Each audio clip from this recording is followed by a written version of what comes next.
Hi friends, welcome to Yashoda tailoring vlogs. Friends, ఈరోజు వచ్చేసి long frock అయితే కటింగ్ చూపిస్తున్నానండి. ఫస్ట్ వచ్చేసి 4 మడతలు తీసుకోవాలండి. క్లాత్ ఫ్రంట్ బ్యాక్ కలిపి ఒకేసారి కటింగ్ అయితే చేస్తానండి. నేను పైన షోల్డర్కి వచ్చేసి 2 ఇంచెస్ పెట్టాలండి. ఇది కటింగ్ చేస్తున్నప్పుడు అయితే వీడియో మిస్ అయిందండి. చూడండి, నెక్ వచ్చేసి 2.5 పెట్టానండి. షోల్డర్ వచ్చేసి 3 ఇంచులు పెట్టాను. ఇది ఫ్రంట్ పార్ట్ అండి. నెక్స్ట్ హార్మ్ హోల్ డౌన్ వచ్చేసి 6 ఇంచులండి. చెస్ట్ వచ్చేసి 9 ఇంచులండి. ఈ ఫ్రాక్ సైజు 9 ఇంచులండి. దానికి 2 ఇంచుల ఖర్చులతో కలిపి పెట్టానండి. నడుము కూడా 9 ఇంచులనండి. ఇక్కడ వచ్చేసి డాట్ వేయర్ కాబట్టి 10 ఇంచులు అయితే పెట్టుకుని దానికి 2 ఇంచులు ఖర్చులకి అయితే ఉంచుకున్నానండి. ఫ్రంట్ పార్ట్ అండి ఇది. నెక్స్ట్ వచ్చేసి బ్యాక్ పార్ట్ చూపిస్తున్నానండి. ఇది వచ్చేసి బోట్ నెక్ టైప్లో బ్యాక్ హోల్ కావాలన్నారండి కస్టమరు. అందుకని వచ్చేసి పొడవు వచ్చేసి 15 ఇంచులు, షోల్డర్ వచ్చేసి 3 ఇంచులు. ఇక్కడ నెక్ వచ్చేసి 3.5 పెట్టానండి. ఎందుకంటే బోట్ నెక్ కాబట్టి 3.5 అయితే పెట్టుకున్నానండి. మిగతాదంతా ఇంకా యాజ్ ఇట్ ఈజ్ అండి. ఫ్రంట్ పార్ట్ వచ్చేసి కొంచెం లోతు తీసుకోవాలండి హార్మ్ హోల్ దగ్గర.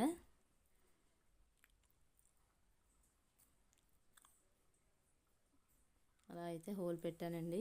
బ్యాక్ సైడ్ థ్రెడ్స్ అయితే పెట్టమన్నారండి. నెక్స్ట్ వచ్చేసి హ్యాండ్స్ అండి. హ్యాండ్స్ వచ్చేసి ముందు క్రాస్ ఏమైనా క్రాస్ కోసం మార్కింగ్ చేసుకొని దాని తర్వాత మన కింద ఖర్చు కోసం అయితే ఒక 1 ఇంచు అయితే మార్క్ చేసుకోవాలండి. ఈ హ్యాండ్ సైజ్ వచ్చేసి 6 ఇంచులు పొడవండి. కస్టమర్ హ్యాండ్ వచ్చేసి 6 ఇంచులు ఉందండి. అంతే 12 ఇంచులు అండి. సగం చేస్తే 6 కదండి, 6. పైన వచ్చేసి 8 పెట్టానండి. దీనికైతే నేను జాయింట్స్ పడతాయండి. జాయింట్స్ చేయాలి. కటింగ్లో అయితే చూపిస్తాను. జాయింట్స్ వీడియోలో చూపిస్తున్న విధంగా కటింగ్ అయితే చేసుకోండి. దీనికి ఆర్మ్స్ దగ్గర జాయింట్స్ పడతాయండి. చూడండి, కటింగ్ చేస్తున్నాను జాయింట్స్ కోసం. ఖర్చులకు అయితే జాయింట్ ఉండాలండి.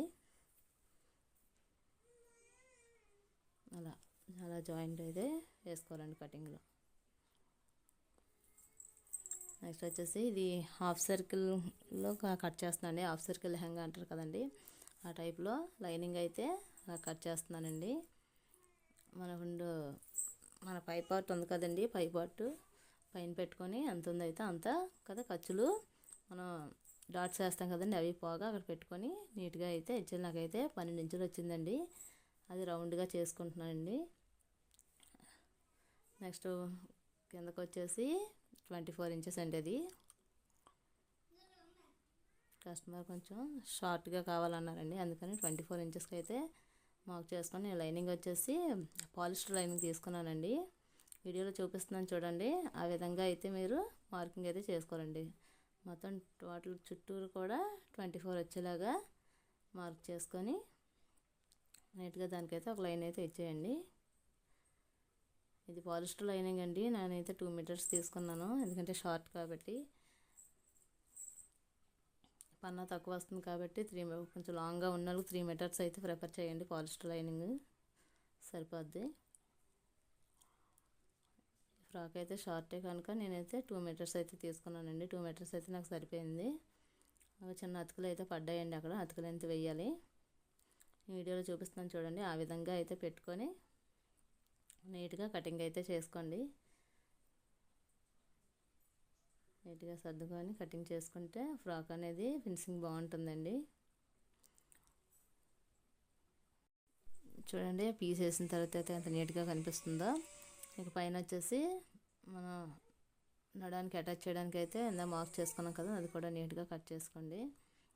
ఇది వచ్చేసి హాఫ్ సర్కిల్ అండి. చూడండి ఎంత చక్కగా అయితే వచ్చిందో. నీట్గా కొలతలు కరెక్ట్గా పెట్టుకొని కట్ చేసుకొని నెక్స్ట్ వచ్చేసి మెయిన్ ఫ్యాబ్రిక్తో లైనింగ్తో ఫ్యాబ్రిక్ అయితే కట్ చేసుకోవాలండి. చుట్టూ కూడా 1/4 ఇంచ్ అయితే ఉంచుకొని ఫ్యాబ్రిక్ అయితే కట్ చేయండి. నెక్స్ట్ వచ్చేసి హ్యాండ్ అండి. హ్యాండ్ కూడా సేమ్ చుట్టూ కూడా 1/4 ఇంచ్ ఉంచుకొని ఇక్కడ మనం ఖర్చులతో ఇందాక మనం కట్ చేసాం కదండి ఎక్స్ట్రా పీసెస్, దానికి కూడా ఉంచుకొని అయితే లైనింగ్ అనేది మెయిన్ ఫ్యాబ్రిక్ అనేది కట్ చేయాలండి.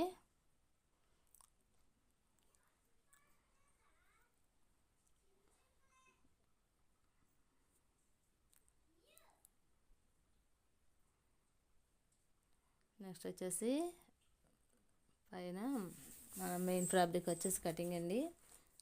ఇది వచ్చేసి కిందన ఫ్రిల్స్ పెట్టాలి కాబట్టి నేను పైన వచ్చేసి అలా కట్ చేసుకుంటున్నాను చూడండి. అక్కడ వచ్చేసి నేను 19 ఇంచెస్కి అయితే మార్క్ చేసుకున్నానండి. 19 ఇంచెస్ మార్క్ చేసుకొని అలా అయితే మార్కింగ్ పెట్టుకున్నానండి. కింద వచ్చేసి 7 ఇంచెస్కి అయితే మార్క్ పెట్టుకోవాలండి. చూడండి, అక్కడ మార్క్ చేసుకున్న తర్వాత కిందనైతే 7 ఇంచెస్కి అయితే నేను మార్క్ చేసుకున్నానండి. అది ఆ క్లాత్ వచ్చేసి ఫ్రిల్స్ కోసం అండి. మనం కింద ఫ్రిల్స్ అటాచ్ చేస్తాం కదా, 7 ఇంచెస్ అయితే అక్కడ మార్క్ చేసుకోవాలండి. చూడండి, వీడియోలో చూపిస్తున్న విధంగా 2 కట్స్, ఫ్రంట్కి ఒకటి బ్యాక్ ఒకటి అనమాట. ఇవి వచ్చేసి నీట్గా అయితే కట్ చేసుకోండి. కట్ చేసి నెక్స్ట్ వచ్చేసి నేను కటింగ్ వీడియో అయితే అప్లోడ్ చేస్తాను స్టిచ్చింగ్ వీడియో అయితే అప్లోడ్ చేస్తాను ఫ్రెండ్స్. మీకు ఎవరికైనా ఇంట్రెస్ట్ ఉంటే నాకైతే కామెంట్ చేయండి. నేనైతే స్టిచ్చింగ్ వీడియో మీకు అప్లోడ్ చేస్తాను. ఈ ఫ్రాక్ ఎలా కుట్టాలి ఏంటి అనేది నెక్స్ట్ వీడియోలో చూడండి ఫ్రెండ్స్. నా వీడియోస్ మీకు నచ్చినట్టయితే షేర్ చేసి సబ్స్క్రైబ్ చేసుకోండి ఫ్రెండ్స్.